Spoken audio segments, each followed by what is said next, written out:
We'll begin with the Saraswati shloka. Om Shuklam Brahma Vichara Sara Paramam Adyam Jagat Vyapinim Veena Pustakadharini Abhayadam Jadyandhakarapaham Haste Sphatikamalikam Vidadhatim Padmasane Samsthitam Vandetam Parameshwarim Bhagavatim Buddhipradam Sharadam. A few people are already in the summer holidays, so today we will definitely complete the first mantra and commentary.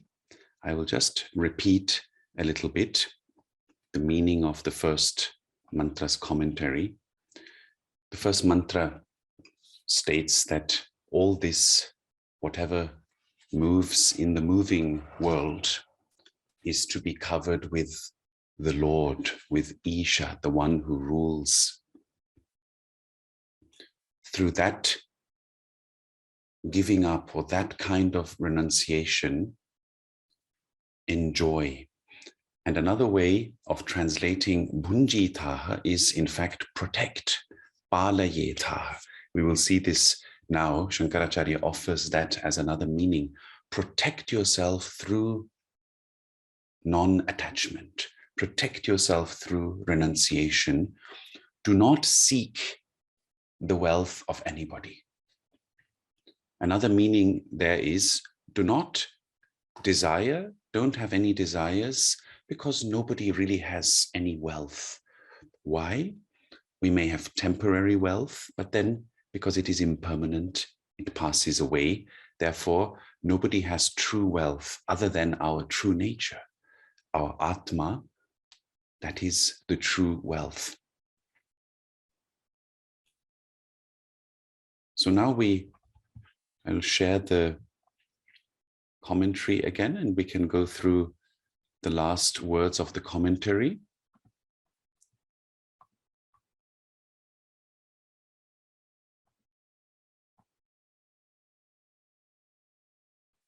This is in transcription for those who are not good at reading Devanagari.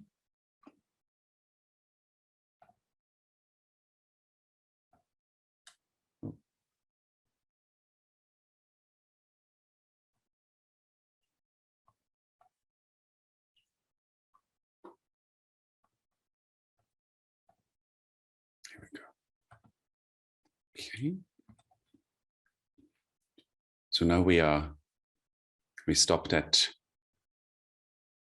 tena tyaktena tyagena iti artha. So now Shankaracharya says, nahi tyakto mritaha putraha bhrityaha va atma sambandhita bhavad atmanam palayati. In the transcription, it is here, nahi tyakto mritaha putraha. So, Kumara, would you like to give it a try? Nahi tyakto mritaha putraha. Which part, sorry? So we are here. I don't know if my cursor is visible here. Okay. Nahi. Yes. So from nahi tyakto mritaha, that bit. Yes. No, you can try the whole. You can try the whole line, just word by word first. I'll help you if it's difficult. Okay. So na is not. Yes. He is, I'm guessing, is an emphatic particle. He is often used in a way, like in English, we would say because or for. Okay. It is like this. Okay, so for not. Tyakto is it's a past participle like mrita. Yes. What does tyaj mean? To renounce. Okay. Yes. So having renounced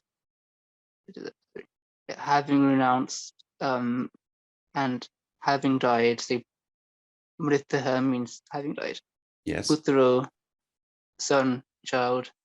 Mhm. Prityu, yeah, Prityu, is that? No, that's not a participle, I think. It is a kind of what in Western Sanskrit grammar they call a future participle, but I never understood quite why they call it a future participle, because bhritya is someone who is to be supported in the sense of a dependent, like a family member. Oh, so this is from the same root as Bharati. Correct, bharati, yeah. Okay, supported. Va or Atma, self, Sambandhita, togetherness, combinedness.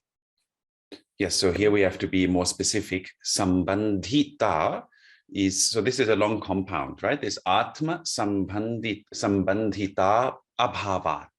It's one compound. And with 3 words, and Sambandhita is really what in English we call a connection.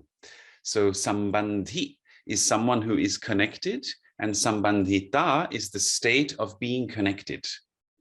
Oh, okay, so that makes sense. So and then, but then there is a sandhi with a sandhi. Yeah. It's abhavat. So then abhavat. So what that's. So I'm guessing it means the state of being connected to all selves from one's own self, from one's being. The verb is palayati at the end. So nahi tyaktaha mritaha putraha bhrityaha va palayati, protects atmanam, oneself. One who feels connected to, one who is connected to all beings protects the self. No. It's much more simple than that. Okay. We have to understand the compound atma sambandhita abhavat. What is abhava?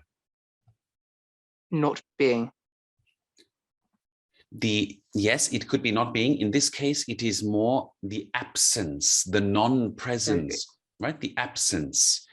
So by the absence, due to the absence, abhavat, the 5th case, due to the absence of any connection or of any state of connection to oneself, a son or a relative, someone, a dependent, who is renounced or who has died, does not protect oneself. So you see, Shankaracharya is trying to show something very fascinating, that when we give up, usually in the relative world, when we give up something, then we lose something, isn't it? So, for example, if I have a friend and I give up that friend, then obviously there is no sambandhita, there is no connection left between that friend and myself. Or if I gave up a family member, if I renounced a family member. But here the Ishavasya-Upanishad says, by renouncing everything, we enjoy or we protect ourselves. Thus, this is a different, an entirely different dimension of renunciation altogether. Because in the ordinary world, when we renounce something, that has no connection to us left, isn't it? Whereas here, we gain everything by renouncing everything. So it's a very special type of renunciation. Okay, but so this was just the grammar part. So then we have a few people, maybe Bhavanisha, would you like to try? Atas tyage ne tyaya me vartaha.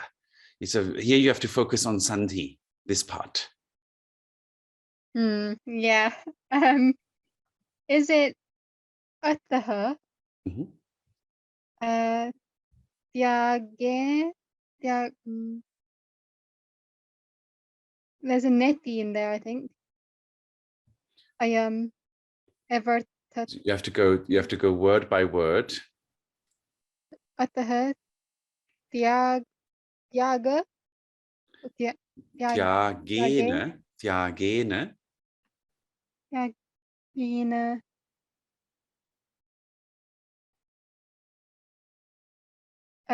Iti. Ayam. Evartha. iti ayam eva arthaha. Eva arthaha. Okay. So ataha means therefore, Therefore. and then tyagena.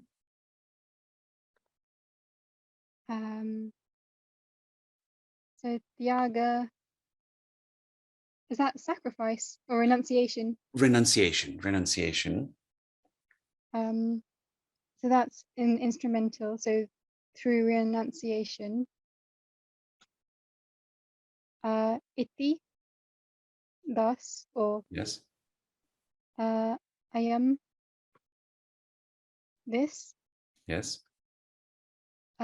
Eva, indeed, is the meaning. Yes.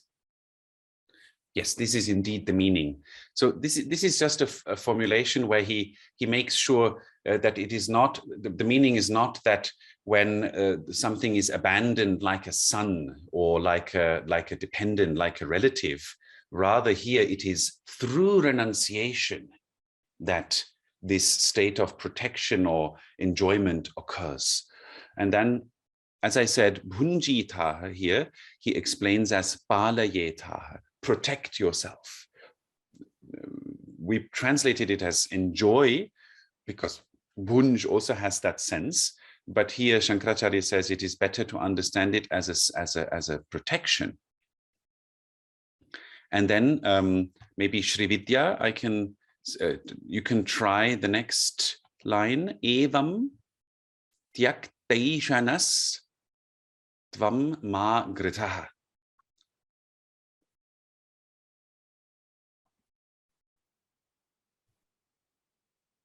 I think your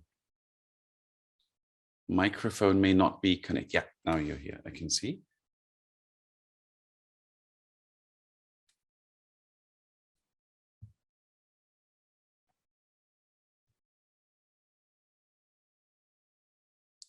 Are you there, Srividya? You have to unmute.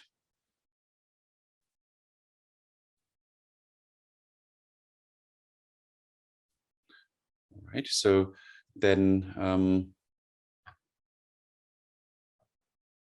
Drishaji, do you want, have you learned some Sandhi rules? A while ago. I can't remember. I can give it a go. Do you want to try tyaktaishanas tvam, the Sandhis? Tyaktainashanam stava ma Gritaha. gutaha. So just this part. So tyakta. Tyakta. This is a compound. Yep. Tyakta eshana. Ishana. And eshana, you remember last time we talked about the three types of eshana, the three types of desires or categories of desires that there are. The first, according to the Upanishads, the first is the category of desires for children, for having progeny, for continuing our legacy in this world. The second is the desire for wealth or for security. And the third is the desire for loka, for appreciation by people, for others to acknowledge us, to like us. And I mentioned last time that is an interesting way of describing the types of desires, because in the Maslow pyramid, which most of you have also heard about, the Maslow pyramid, it's quite similar. It starts with security, basic physical security, and then goes up. And then on a higher level, one of the categories is indeed to have appreciation from society. So this is something that the ancients also recognized. And one who has given up these three types of desires is known as tyaktaishanaha, tyaktaishanaha. Tvam, you, evam, tyaktaishanaha tvam, ma gritaha. Srividya, how would you translate ma gritaha?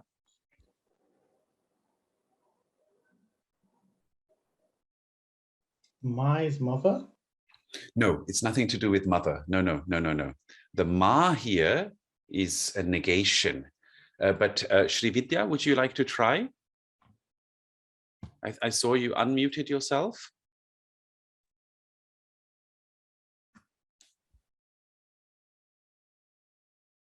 Okay, it doesn't seem to be working, but all right. So I'll help you. The ma gritaha was from the mantra. If you look up here, and ma gritaha means don't desire. So don't covet, don't seek after. And then we have Shankaracharya explaining it as akanksham ma karshihi dhana vishayam.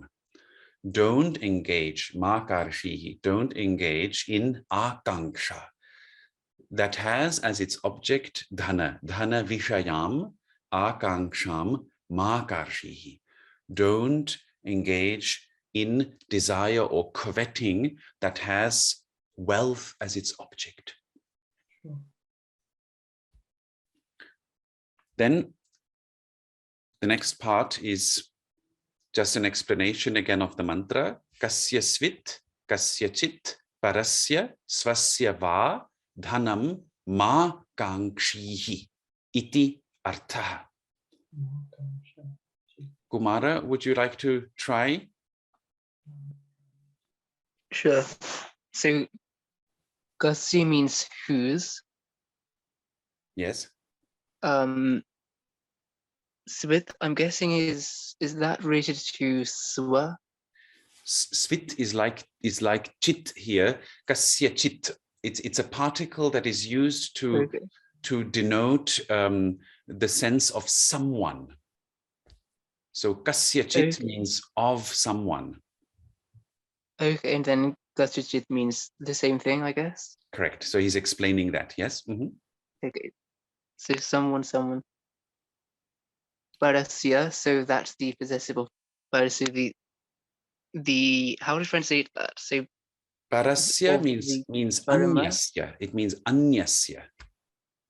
Oh, someone else's. Yes. Another's. And then swasya, one's own. Yes. Va or Yes. dhanam. Dhanam, I'm guessing means, is that like dhanya? It's similar, but dhanam is what we had in the mantra itself. Dhanam means wealth. Wealth, yeah. So kind of wealth, yeah. Yes. Ma Gangshi. Yes. And then so that's a something I'm guessing. So Gangshi, yeah, and then iti artha. Iti artha. So how would you translate the whole sentence? Ma kangshihi means don't desire, right? It's the same as ma gritaha. Yeah. So in the vidhi ling. Of one who doesn't desire for his own. No, it's like an imperative. It's like an imperative. Don't desire the wealth of oneself or another. Correct. Wonderful. Excellent. So don't covet the wealth of another or of oneself. So if you have wealth, then don't be coveting about it. Excellent. And then svit, he just says here, svit iti anarthako nipataha. It is a particle that has no own meaning, but when it comes together with kasya, like kasya chit, kasya svit, it has the sense of someone. And then he offers a different interpretation. He says, atava. Does anyone know the meaning of atava, some of the others? Maybe from Hindi? Or. Again, magritaha. He says, or, don't desire. Magritaha is again from before. Kasmat. Does anyone know the meaning of kasmat? Purnimachi? Right? Why? Yes. Why? So Shankaracharya is saying, or don't desire. Why? Kasya svit dhanam iti aksheparthaha. As kasya svit dhanam, this part of the mantra, whose is wealth, could have the sense, iti, of an akshepa, like a rhetorical question. Akshepa has the sense of like a rhetorical question. Na kasyachit dhanam asti. Purnimaji, I don't know your level of Sanskrit, but do you understand this? Na kasyachit dhanam asti? Yes, no, it's no. Kasyachit is someone's, right? Dhanam is wealth. Asti is. So, Yes.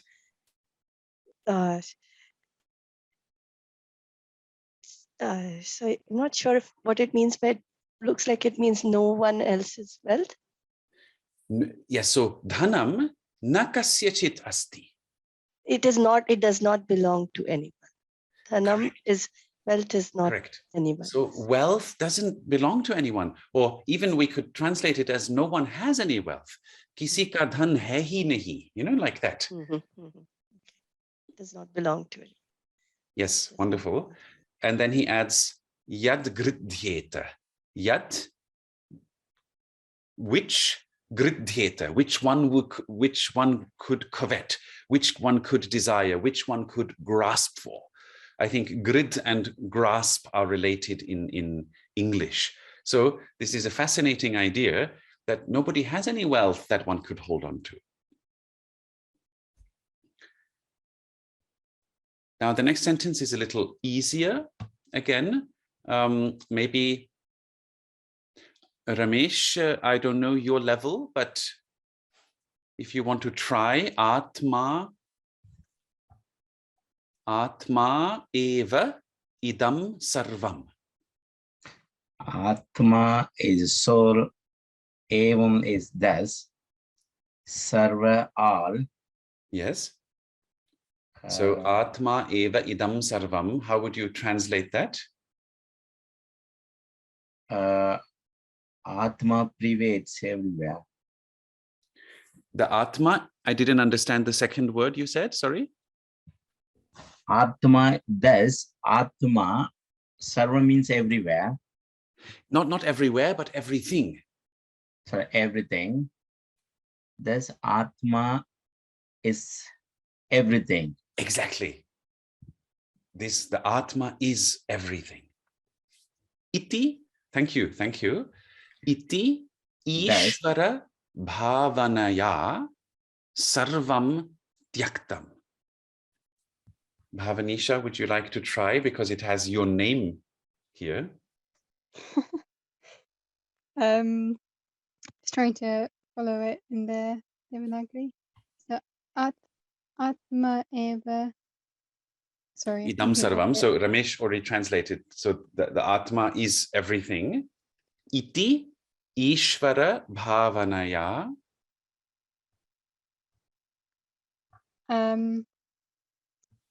This, so iti thus, Ishvaraha is the power or the sort of divine spirit.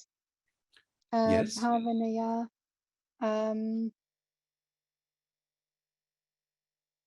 bhavana is mind. Bhavana in the ancient language actually means meditation, contemplation or meditation. Bhavanaya, so it's the dative. No, not dative. Do you know the vibhaktis of Mala or of Radha? Oh, okay. So it's the genitive or ablative. No. That would be bhavanaya. This is bhavanaya. So maybe as a homework, Bhavanisha-ji, you could learn the Mala declination, the vibhaktis of Mala by heart. Yes. So it's the third case. Oh, instrumental. Okay. It's instrumental. Yeah. So Ishvara Bhavanaya means? So through meditation upon Ishvara, yes. on Ishvara. So through meditation upon Ishvara, but what kind of meditation? Atma eva idam sarvam. The Atma is everything. Through this kind of meditation upon Ishvara, sarvam tyaktam. How would you translate the rest? Sarvam tyaktam. And remember, when there is no verb, we always add asti, is. Everything is renounced. Everything is renounced. So now, Bhavnisha, last, how would you translate the whole sentence now that we got all the bits and pieces? So upon meditation, through the meditation upon Ishvara, on the self, on the self is everything. Everything is renounced. Everything is renounced, yes.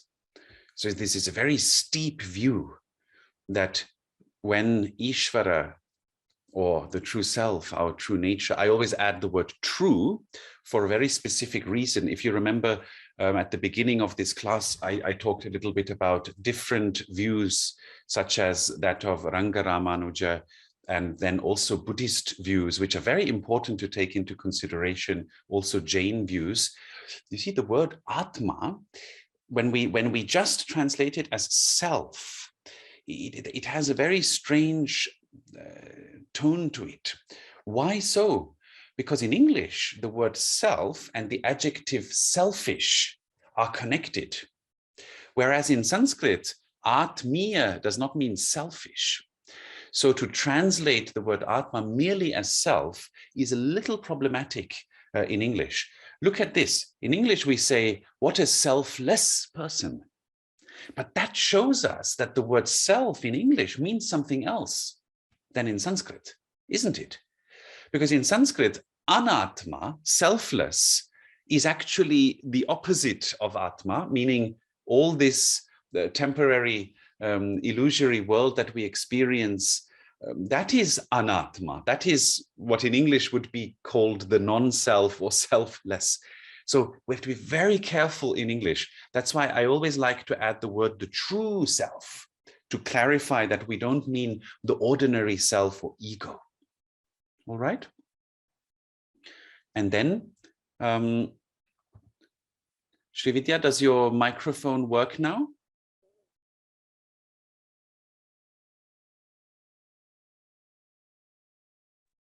Yes, but I haven't got the text. Can you see it here? Because I have projected the text on the screen. Not very well. Oh, no, it's not right. You can't see it. Okay, so are you using your phone? Yes, the microphone on my phone, yeah. Oh, because the computer doesn't work. Okay. I think the English is not scrolled down, Acharyaji. The transliteration, yes. Are not both visible? We can see the Sanskrit, but the English part is not scrolled down, I think. I understand. Yes, yes. No, but he can read Sanskrit. But yes, okay, thank you. That's a good point. Acharya, the question is, yes. The bhavana, is it not a feeling? So this is very interesting, that there is a difference between the use of Sanskrit in ancient times, many hundreds of years ago, and the meanings that Sanskrit words have taken on in modern languages. So in modern languages like Hindi and Gujarati and maybe also South Indian languages, bhav and bhavana are more related to feeling.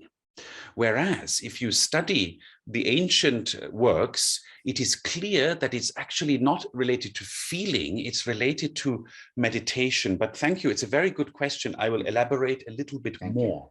I'll elaborate a little bit more. For example, have you heard of the Amara Kosha, Rameshji? Amara means No. Have you heard of the work Amara Kosha? No. Amara Kosha is the name of a work of a. It's kind of like a thesaurus. It's like a dictionary composed by. I think I just have it here actually. I have it here. This is my, I don't know if you can see this. This is my original Amarakosha, which I received as a boy in India. You can see it is from which year?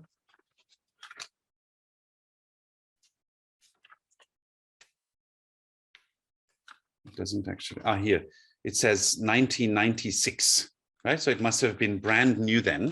So this is it's quite, you can see it's quite thick. It has about, I think, some 12,000 words and explains their meaning. So bhavana is explained as vimarsho bhavana dhyanam. So it can mean vimarsha. Vimarsha means contemplation, or dhyanam, meditation.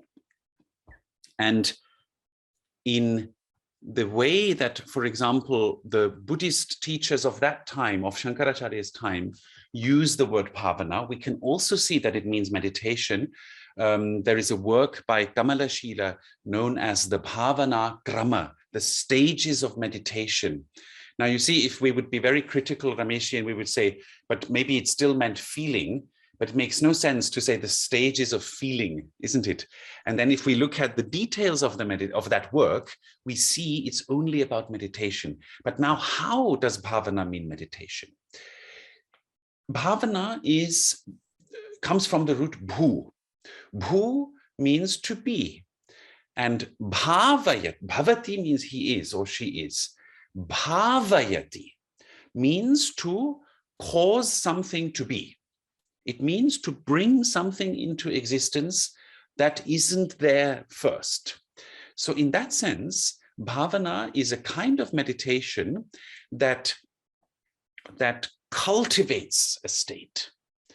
So we talk about, for instance, Maitri or Karuna as meditations that are bhavanas, where we consciously bring something out from us into the outer existence. In this case, similarly, it is not evident at first that this world is, everything is the Atma, that everything is to be covered by Ishvara. That is not something that is evident first. That has to be brought out, bhavana. It has to be brought into existence or into experience. So it is a special kind of meditation. All right. But then later, Rameshji, yes, much later, it came to mean feeling, and bhava is also in the bhakti tradition. There are different types of bhavas that we cultivate towards the Lord. But even there, it is also related to cultivation originally. The vatsalya bhava, for example, to feel that one is the child of the Lord, or that the Lord is your child. This is another way or matribhava, originally meant that we cultivate meditatively the sense that the Devi is our mother. So even that is related to this sense of cultivating something. It is not just the feeling, but slowly over the centuries, this cultivating a sense became just feeling. Yeah. So you can understand a little bit how it occurred. Thank you, Ji. It's very helpful. Thank you. Welcome. And then Srividya, would you, can you see the text now? Yes. No, Srividya, that's the other. Yeah, Srividya, can you see the text now, or? Not very clearly. It's difficult to scroll, as he said. Because I haven't got the PDFs no longer on the WhatsApp. I couldn't download it again. That's why. Right. So hold on. I can post this into the WhatsApp. No problem. Just open the.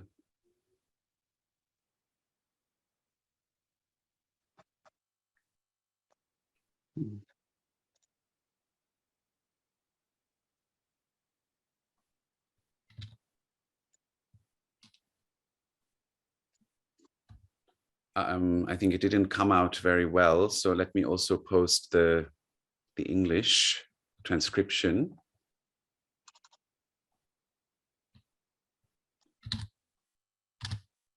Yeah, this is better. Right. Okay. I've got that. Yeah, I got that. So now we're on the commentary. Yeah, we are. This is now the last sentence of the commentary before the introduction to the next mantra starts.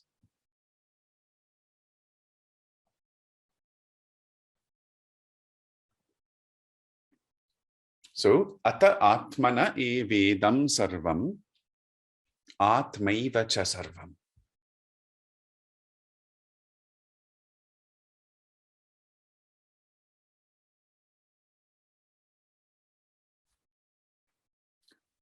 Yes, so Atta, Shraviti, are you there?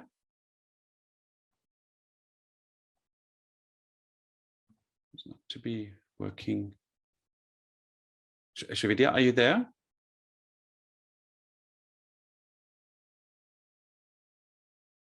We can't hear you, or at least I can't hear you. All right, so Purnima, would you like to try this sentence? Atta atmana evedam sarvam. Have you learned some sandhis, Purnima ji? Yes, but a long time ago. Okay. Let me try. Atta is so, right? Therefore, yes. Atmanah eva idam. Is that right? Wonderful, yes. So Atmana would be the soul. Evam idam is only. So it's again the same, yes. So here we have to ask, I have to ask, do you know the vibhakti, the case of Atmana? So it is Atma, right? So Atma. The whole word is Atma, right? Yes, but Atmanaha is a specific case right. here. So Purnimaji, it would be good if you revise your vibhaktis. I'm sure you have some, when you learned Sanskrit in the past, I'm sure you have some charts. I can remember for the simple ones, but not. For Ramaha, you'll remember, right? But so Atmanaha is a special one. It is Atman is the stem, the Pratipadika is Atman. And here Atmanaha is the sixth case. It is Shashti Vibhakti. So Atmanaha eva idam sarvam. It is by the not by, souls of the soul. Okay, souls or of the soul. So how will you translate? So Atmanaha eva idam sarvam. So everything is of the soul? Yes, everything is of, or we can say everything belongs to. Belongs to this. Belongs to or is of the Atma. And then also Atmaiva cha sarvam. So this is just a repetition. Atma is everything. Is everything, right? It's a fantastic statement by Shankaracharya. Everything is of the Atma and everything is the Atma. Wonderful. Ato mithya vishayam gridhim ma karshir ityartha. So maybe again, Kumaraji, you can do this one. It's similar as before. Sure.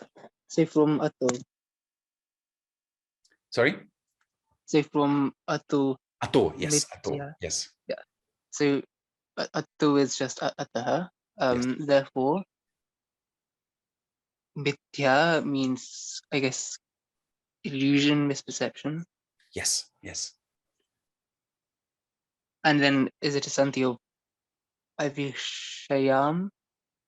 No, not Avishayam. No, it is just Vishayam. Oh, yeah. Vishayam. Gridhim ma karshi iti artha. Yes. So this is again as before Makarshihi of the root gri in the Vidhiling, the negation. So it's like an imperative. Don't grasp. Gridhim Makarshihi. Don't engage in grasping or holding on to what? To illusion, or to the subject of illusion. Yes. Or the object rather here. Vishaya, right? The object. So we can say the illusory phenomena. The phenomenon of illusion. And here we have to clarify. Sometimes people are a little confused when Shankaracharya uses the word illusion. Sometimes there is this sense that something that we mean to say something isn't real. that somehow I'm not here or this isn't real. It's not meant like that. It is meant in the sense of that it isn't permanently real. That there are things in this world, of course, like stones and rocks that are very ancient, very old, but even those will perish. Therefore, they are temporarily real. And then there are things that perish much faster.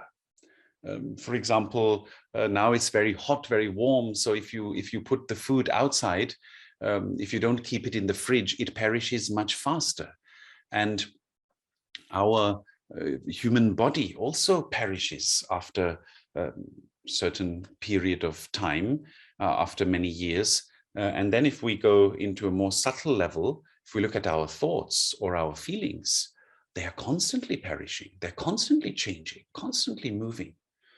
So in Shankaracharya's view, and actually in the view of the Upanishads and most of the ancient Indian great masters of all the traditions, whether it is Hindu, Buddhist, or Jain, it's all the similar view. What is not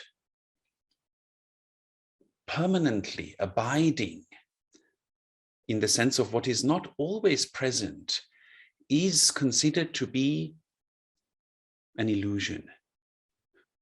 Yes, so it is meant in this sense that something is mithya. And if we are very practical and we think about this, if we build up our personalities, our psychological being in such a way that we identify very powerfully, very strongly with our possessions, what if those possessions are lost? What if what if that wealth that we build up goes away or changes or is endangered? Right? It could be that we are in fear all the time that we're going to lose it. And this is a struggle with impermanence, in fact.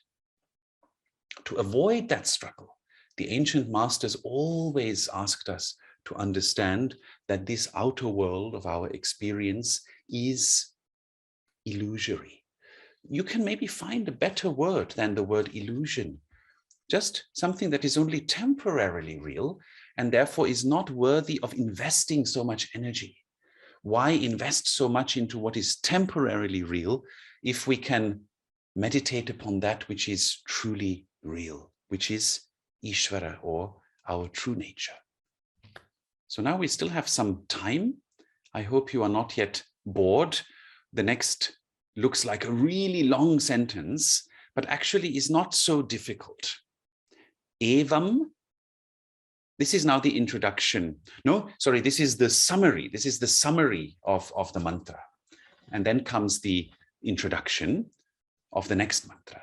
Evam atma vidaha putra adi eshana traya sanyasena atma jnana nishthataya atma rakshitavyaha iti esha veda artha.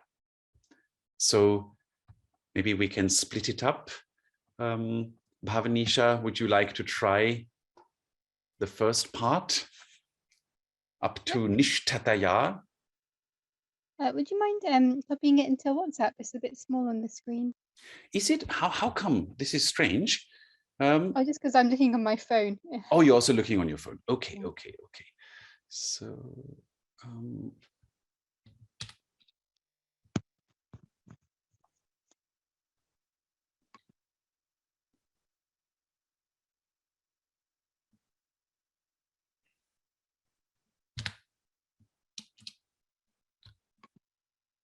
whole sentence. And you read Devanagari, Bhavanisha? Slowly, very slowly. I'll also paste the English transcription. Oh, this somehow, I'm sharing from the PDF, so it's distorting it. So I have to share the transcription. Yeah. Okay. Thank you. So a very long compound. As I announced at the start of this session, of these sessions, these bhashyas are really good for practicing compounds. So now we are here. Evam atmavidah putradi eshanatraya sannyasena atma jnana nishthataya. So evam, thus, Mhm. atma vidah, knowing the atma. Yes, so, and what case is it?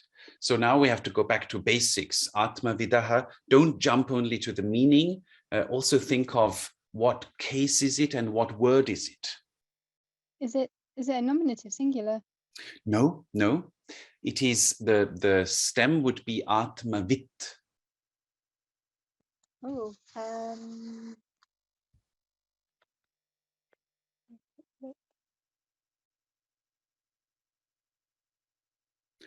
I'll help you. It is the genitive, like atmanaha. okay. Yes, like jagataha. Yes, jagat becomes jagataha in the sixth case. So atmavit, atmavidaha. Okay, so of knowing the atma. Of the knower of, so vit means the knower. So of a knower of the Atma, of a self-knower or an Atma knower. Putra adi. Putra adi. Putra adi. So adi, does that mean the beginning or the start? Adi has the sense of beginning, but is always used as etc.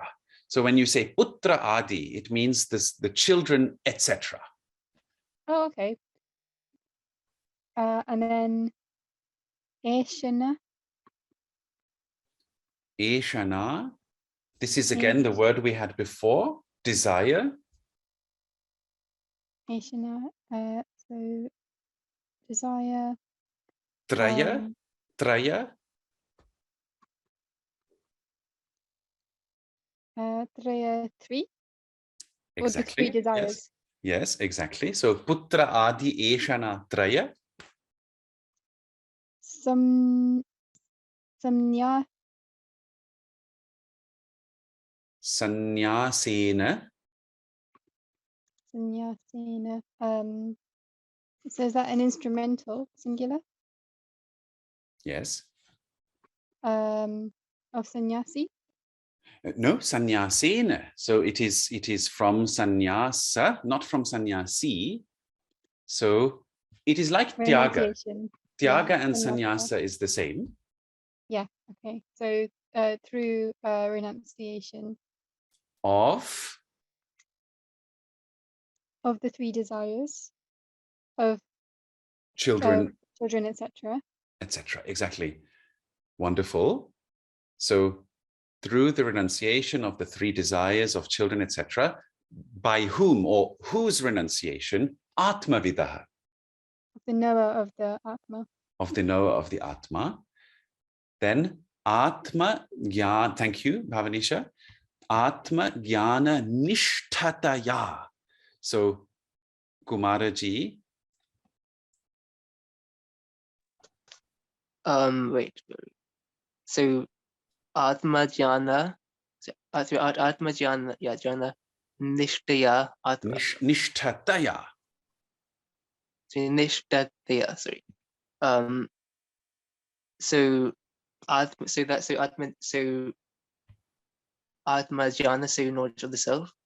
Nishtaya, so I guess that the instrumental of Nishtata, so through awareness or mindfulness of the knowledge of the self. Interesting that you say mindfulness. Well, I don't know what the exact pronunciation of Nishtata. I know what it is. So the suffix ta is like tva, right? It has the sense of the state of something. And then nishtha means to be firmly, nitaram tishtati, to be firmly abiding in something. So the state of firmly abiding, through the state of firmly abiding in Atma Jnana, in the knowledge or in the awareness of the true nature, of our true nature. Atma rakshitavyah. Kumaraji. Atma is the nominative singular. Yes. Atman. Rakshitavya is, as in grammatically, I'm not sure. Grammatically, exactly, it is like kartavya. Which is that a participle? It's the so-called future participle, Okay. Something to be done, and here it is to be protected. Okay. And then the next part is iti isha vedartha. So this is expounded. This is the artha of the Vedas. Yes, this is the meaning of the Vedas, exactly. So now, Kumaraji, I know it's a little much, but could you try to translate the whole sentence now, which Bhavanisha started with and you ended? Evam atma vidaha. Likewise, or in this way,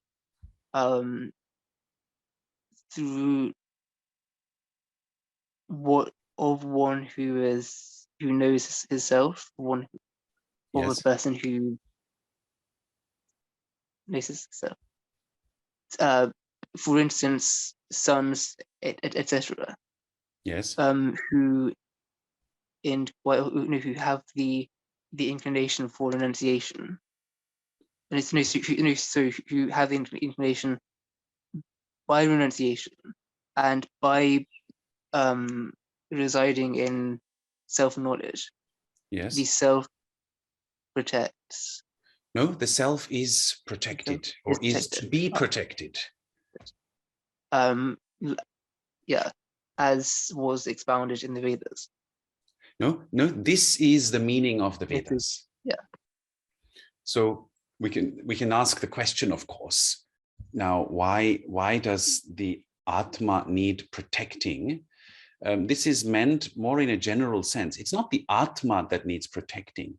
It's our individual personal existence that is problematic if we are engrossed in desires or we're caught up in desires. Therefore, how do we protect ourselves? We can ask this question. And how do we protect ourselves? By renunciation and by being firmly abiding in the awareness of our true nature. That is the greatest protection. This is the meaning of the Vedas. We can translate it like this. Before we conclude, I had promised always also to share some of Ranga Ramanuja's explanations.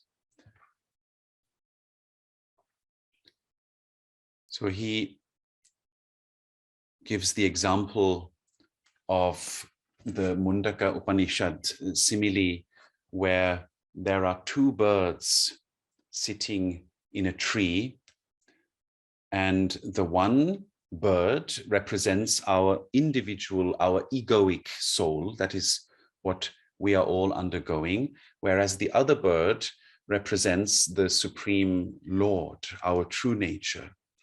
And the individual soul, or the bird that is active in samsara, eats the fruit, whereas the other one just watches. Abhichakashiti, just watches. So the one who eats the fruit, the poisonous fruit, suffers, whereas the other doesn't suffer. So this example is given by him that if we give up desire, which is the root of suffering, the root of Maya, of the illusory experience, if we give up desire, then we behold the splendor of Ishvara, which in this case, in the example, is the other bird. Then we behold his splendor as the poison goes away, and we become Vita Shoka, we become free of worries. It's a beautiful example. And he also addresses the point that, like the Bhagavad Gita also does, that to give up desire can also mean to give up the attachment to the result. So you see, some of you must be wondering, well, I already have children, or I already have wealth, I already am in the world. So what do I do? You can't just give it up, you can't just renounce it. So here the Vaishnava tradition has developed the view that we can work on renouncing the attachment to the result, to the effect. And this is very subtle. We can't cover this in 4 minutes that we have left. It's a very subtle view. It's a view that we don't have to disengage, and at the same time, we don't have to hanker after the effect. So it is like what in the modern world is called mindfulness, that we are completely in the present, that we do not, of course we are not, it doesn't mean we are ignorant or silly, but it means we are completely attentive to the present moment and to our awareness, our Atma Jnana in the present moment as it arises, and we engage in activities without looking at the effect, in the sense of without making ourselves dependent upon the effect. This is an innovation of the Gita and of the Vaishnava tradition that is brought up here. So it is something very practical for all of us to deeply contemplate, that while we are in this experience of samsara, we can slowly, slowly let go of the holding on to the effects of our karmas. We can allow the karmas to unfold. We can even allow our desires to unfold, but we do not have to hold on so much to the effects, the phala that arises due to the law of karma. Okay, so now congratulations, we have completed in only 3 sessions the entire Upanishad mantra number 1. So usually it takes longer than that because it's very high level Sanskrit, it's very complicated. I saw that there was a question by Trusharji. To be clear, by true self, are we referring to Brahman Atma? Therefore, selfless would mean the non-Brahman, although there can be no non-Brahman, right? Yes, so I use the word true self in English. You see, if we were speaking only Sanskrit words, we wouldn't have to say true self, because then it's clear what we mean by Atma. The problem in English, as I mentioned before, is that the word self actually is related to selfish. So think about it, Trusharji. You say about someone, he only thinks of his own self. That's a negative statement in English. Whereas if you say that in Sanskrit, sada atmanam janati or sada atmanam chintayati, it's a positive statement in Sanskrit. So then clearly the word atma cannot be translated as self. I mean, this is self-evident. I am surprised how so many great linguists and so many great Vedantic teachers, it didn't occur to them that in English, the word self mostly has a negative connotation. So it is for this reason that I translate Atma as true self. Your other question or other part of your question, selfless would mean the non-Brahman. Yes, so selfless, if we go into Sanskrit, anatma. Anatma, it's a good point. There is no anatma, ultimately. That's why everything that is designated as anatma is actually mithya. Mithya means it is just temporarily illusory, seemingly not the Atma. So everything is the Atma, but seemingly through our ignorance, through our attachments, seemingly something has arisen as our karmas. And this has been going on now for a long time, from life to life. This experience has arisen where we seemingly experience all this, and it seems to be not the Atma. because clearly it is not Satchid Ananda. It is not blissful always, right? What we experience in our life, in our world, even though in its true being, it is the Atma. So that is the whole point. That is why we are trying to move towards realization and towards enlightenment. But you are right, Trushaji, that ultimately there is no non-Brahman. There is no non-Atma. Absolutely, absolutely. Sada hi Atma Janati. Yes. Yeah, so yes, Sada hi Atma Janati. Oh. And then Kumaraji asks, how would Madhva's interpretation differ? Maybe we can cover that next time. Yes. So I will try to bring in some of Madhva's views. Generally, Madhvacharya is about establishing a relationship with Ishvara. And Madhvacharya says that if we say everything is Ishvara, that means I am also Ishvara. If we say that the ignorant individual person is Ishvara, this can create another kind of delusion where we then do not cultivate the devotional relationship with Ishvara. So Madhvacharya also says everything belongs to Ishvara. He also says everything is temporary, is only temporarily real, but he would advise not to misunderstand the statement, everything is Atma. So not to misunderstand it to mean that I, the individual Vidyabhaskar now, who is in this state of mind that he is in, says, I am Ishvara. Right? So he would advise against that. It is better to say, I am Ishvara's. I belong to Ishvara, rather than saying that I am also Ishvara, right? So Madhvacharya he makes an emphasis in order to understand devotion correctly.